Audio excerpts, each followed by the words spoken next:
Jake, man, first off, appreciate you joining today. I'm excited to hear all things Grass League and everything that you're building, but I want to start back at the inception, the beginning of it all.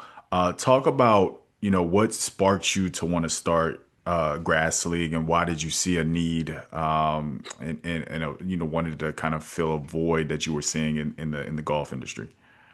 Awesome. Malcolm, thanks for having me. I really appreciate it. And yeah, I mean the backstory of Grass League is we are all based out of Phoenix, Arizona. We obviously love the game of golf. I have three other co-founders, so four of us back in the original days, and all of us still here today, competing in all types of different amateur and professional events. So we were really in tune with like what was out there from a competitive golf standpoint, and hadn't really ever heard of bringing competition onto a par three course. And having said all of that, we still loved playing par three golf and par three golf courses, and really found that to be some of the most fun aspects of golf is like when you're on a par three together, right? And you're doing closest to the pin and hole in one bets and all of those things. And then, just taking driver out of the equation, we knew that any one amateur, pro, male, female, old and young would be, relevant and dangerous on a par three course, because that the power is just removed from the equation. So we dreamt up this golf tournament really back in the original days of Grass Clippings, which started as just like a brand, right? Started as a clothing brand, golf brand that gave recognition to the greenskeepers. Then we hosted this tournament sort of under the name of that brand as like a brand activation event. And then as soon as we held that first two-person scramble, high stakes, big buy-in, great golfers on a par three course, quickly knew that this was a huge opportunity to create competition in a league and all of the things that we love about sports, but applied to competitive par three golf. So that was sort of that origin light bulb moment where we attacked the Grass League and also secured our own venue across about 2 or 3 years, and really set ourselves up to formalize the Grass League and create what it is now with franchises and media and all of those things. Why do you think someone hasn't tried this idea before? Is it just a changing of culture, media, how golf is evolving over the past several years? Like, why do you think you guys were the first to recognize this opportunity and execute on it? I don't know. I mean, it's a good question. Like when we were, I say this all the time, but when we were first getting into this, the USGA didn't rate courses less than 3,000 yards, right? And so that was basically every single par three course, even though it's the same ball, bag of clubs, same swing, everything, right? The USGA wasn't recognizing it as legitimate golf that could be contributed toward your handicap. That has Mhm. since changed. Um, and so I don't know how or why there haven't been any other competitors, or people that have really leaned into par three golf. And I think it was at a time where we were sort of making all these discoveries in like 2019 and 2020, um, that golf was culturally shifting, right? And it has been over a long period of time, but um, it was at that moment where like golf media was coming on the scene in a bunch of different ways. Like ex-athletes were finding their ways onto socials to find refuge in competition after their career. And then you saw the rise of YouTube golf and all of the influencers, all of these things sort of happening in tandem with us really just making a simple discovery that par three golf should be a mainstream sport and part of the broader game. Um, and I think at this point we've sort of captured that lightning in a bottle in many ways, where we really do have the perfect setup from a the home of the grass league perspective, right? We have this unbelievable facility that can maintain the level of experience we want from a player and fan and media perspective. So I think it's been sort of a culmination of like a body of work that has really positioned us to be successful in the par three space.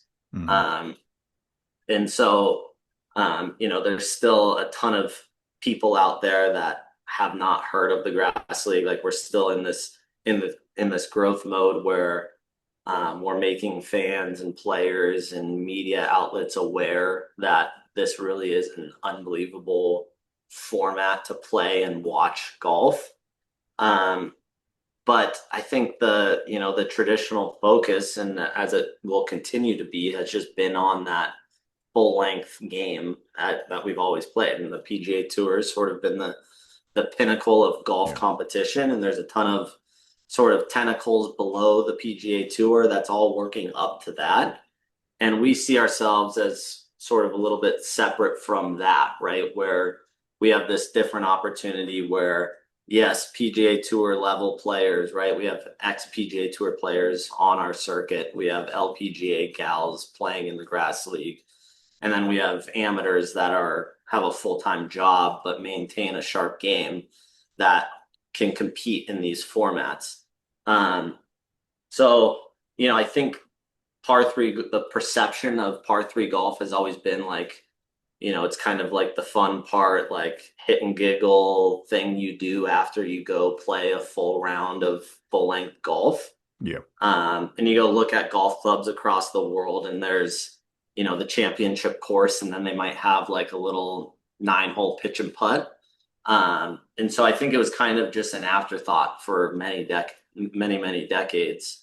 And we were the first ones to say, let's hold the phone a little bit here. Let's see who's the best on that little pitch and putt after we're done playing championship length golf. Hmm. And obviously, it's a lot bigger than that at this point, right? We have the best players outside of the top 100 PGA Tour players. We have the best players competing, and we're able through all of these different tournaments to determine who the number one par three golfer in the world is. Hmm. I want to get into the model and the structure and how you guys think about like audience and distribution. But before we kind of go down that path, well, how do you guys see yourself within the marketplace of other leagues like Live or TGL? Do you guys see yourselves as like complementary or more of competitors to these other kind of upstart golf leagues? I think definitely, I mean, probably in reality a little bit of both, but I think more complementary than competitive. And I think that because the whoever reigns true on the far side of the whole PGA Tour and Live Tour shabuzi, I'm not sure at this point. I don't think it's totally relevant to what we're doing either. I think that the TGL is a cool, exciting, like cross between new age technology and it's a fun new thing to do. But the TGL is pulling from the same players that are in that top 125 PGA Tour Live Tour kind of circuit, and they're not really opening up the TGL opportunity from a player perspective to all of the different feeder tour tentacles that are making their way up. Like it's basically the top 30 PGA Tour players are having a new opportunity to go play in this, interactive format. Whereas I think we're complementary to the broader game of golf because we are just sitting next to full length golf and saying, hey, over here, you can become a top 100, 125 par three golfer, right? Mhm. And it's completely separate from that full length championship style. right? It's a standalone sport all in itself. Um, so, and I think it has different qualities, different ways to consume from a fan perspective, different skill sets from a player perspective. So, we like to think of it as complementary to Gotcha. the broader game. Yeah, for sure, for sure. I mean, as I was doing research, I mean, one of the things that I love about what you guys are doing is you seem to constantly be thinking out of the box and thinking differently. One of those aspects is like the integration of like creators and storytelling and content. How important, or talk about the strategy behind that and how intentional you guys are about um, distributing content, telling story around the players, and really leveraging the players' audience to build the league and to build awareness around what you guys are doing. Yeah, for sure. So I mean, we have influencers sort of integrated into the entire league from the front office, right? Paige Sporanic sits on the front office. She's a part of the administration of Grass League, right? And then you look at all of the franchise ownership, right? You have Wyndham Clark, right? Owns the San Diego Munis. You have Dave Roberts, manager of the Dodgers, that owns the Los Angeles Roses. And then Good Golf owns the Dallas Horsemen, right? And so there's some of those qualities just in the ownership groups that own the currently 11 franchises in the league, and then down to the players, same thing, right? You have on Good's team, right? You have Brad Dahlke and Garrett Clark that are competing on that franchise. Um, you have guys like Freezer Tarps, the king of Zimbabwe, that was competing on the San Diego Munis for a while, or Claire Hogle. And then you go look at the Los Angeles Roses to stay with those three teams, where you have Ryan Ruffles and Gabby Ruffles, who just won the 2025 Grass League Championship. Which, perfect example, Gabby Ruffles is a top 100 LPGA Tour golfer, and then her brother Ryan Ruffles. They paired up as a team. Ryan, phenom golfer growing up, played the pro circuit for a little, and now has found himself more in that influencer category for himself and playing with the lads and all of those things. So there's influencers, athletes throughout the entire league. I think that what's important to know about the Grass League is that we're definitely very bullish on new age golf media. It's obvious at this point that Yeah. there is an appetite for a fan to watch golf in a YouTube or social media environment. And there's obviously the original appetite for golf fans to watch the PGA Tour and full length golf as we've always known it. We Hmm. kind of sit in the middle of those two concepts because the Grass League does everything from a structure standpoint to promote competition, right? We're putting up purses, there's points, there's rankings, there's franchise rankings. There's all of these things that are promoting competition at the core. But I think because of the format and the what par three golf brings, you've seen a cool opportunity for influencers to get involved at all three of those levels. So it's kind of a crossbreed between the two. Um, I think over as the tournaments roll on and over the years as the Grass League continues to grow, we will continue to see competition always level up, right? Every single tournament, it's been a deeper and deeper and more dangerous field. But we've also seen a lot more buy-in from people that are in golf media and golf social media that are finding it cool to be involved in the league, right? Hmm. So there's a ton of cool storylines that is throughout the entire league, from the owners, the players, us running this whole thing, and so it's a it's a cool crossbreed between all things new that are happening in golf. I love it. Can you talk about the business model? Like, how are you guys thinking about monetization and scaling the league?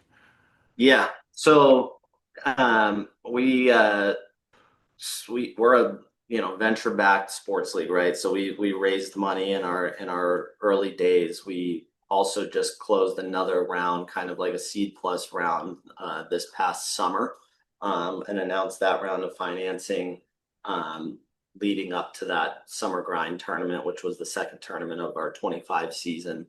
Um, so we have raised some money.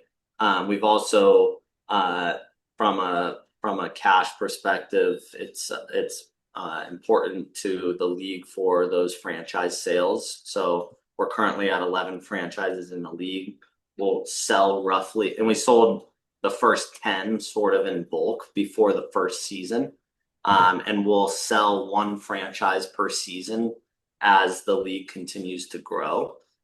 So we kind of got that critical mass, and now we'll be adding one franchise, roughly one expansion franchise over the foreseeable years. And that target is kind of like 24 or 32 franchises when it's all said and done. So there's a Okay. long runway of expansion. Um, from like a business model perspective, there's a really cool revenue sharing model amongst all of the franchises in the league, right? So all league revenues, from sponsorships to tickets to any sort of brand partnerships to food and beverage sales at the events, right? All of the revenue that's a part of the league is being funneled into a revenue sharing pool that participates across all of the franchises. So it's kind of like a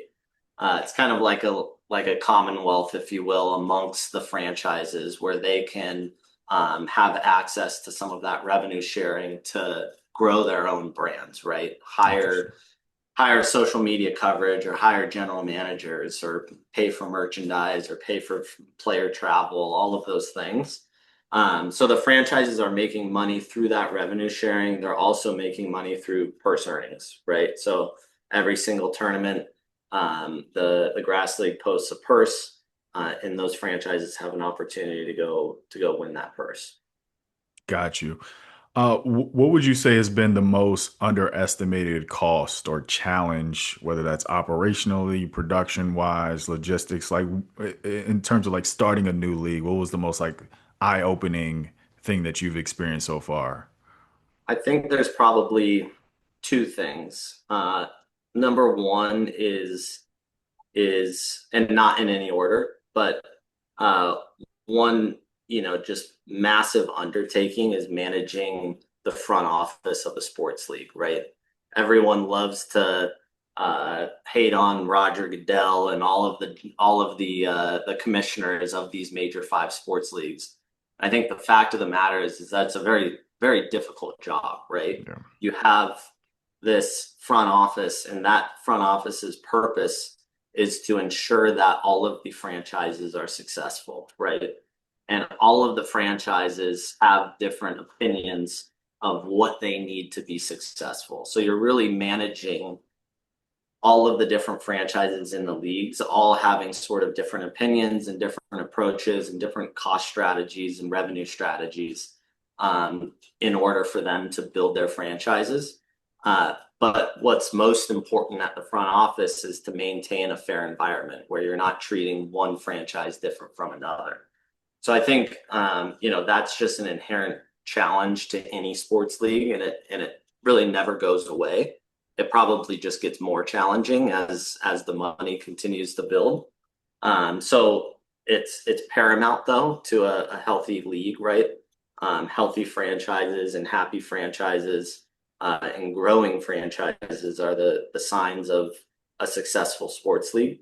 And then the second thing is events. Anyone who's planned an event, whether it's a simple dinner, you're having 10 people over at your house, or a wedding, or a golf tournament that's live on the golf channel with 30 different vendors and sponsors and 10,000 spectators.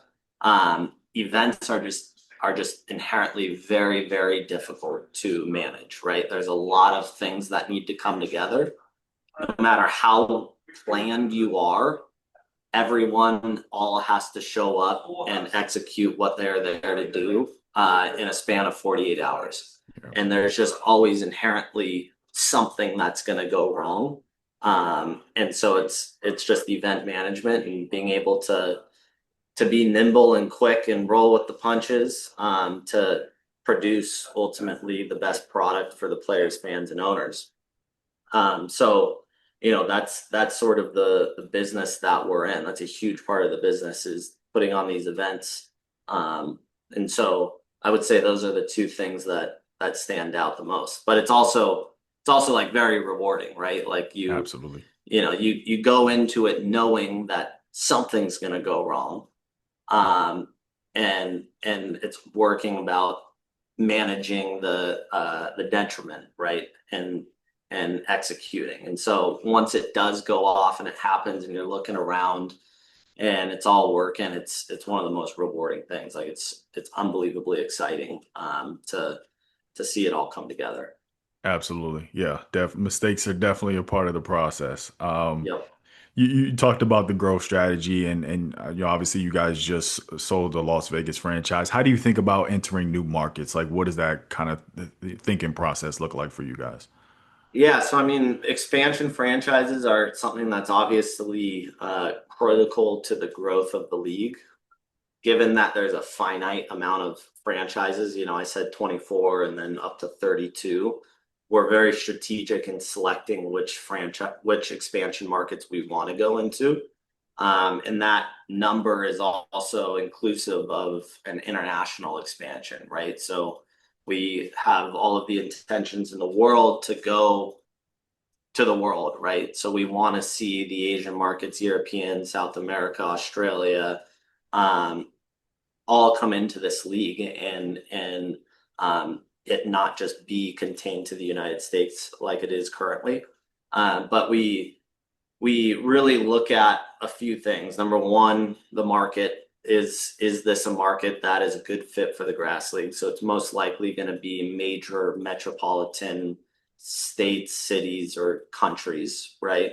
Um, it's going to be the franchise ownership group that's coming in and sort of what they bring to this high tide rises all boats equation, right? Once a new franchise comes in, those are not just our partners as the front office and grass league, but they're partners with all of the other franchise owners. So how does that group come into this league and what sort of qualities do they bring to the table?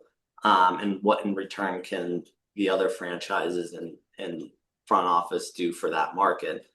Um, and then the third piece of that is that ownership group the right ownership group to own that market, right? You can't just have a lot of money and influence in golf and then not have any tie to the market that you buy. We want very deep rooted ownership groups in those different regions that they're a part of, Hmm. which relates to fan growth and like how are you going to how Las Vegas, you're new to the league. How are you going to engage the Las Vegas golf community to get behind the Las Vegas action, right? And Yeah. ultimately become fans. So that's sort of the trifecta. What's one piece of advice you wish you would have known when you were first starting out about how to build a league? Um,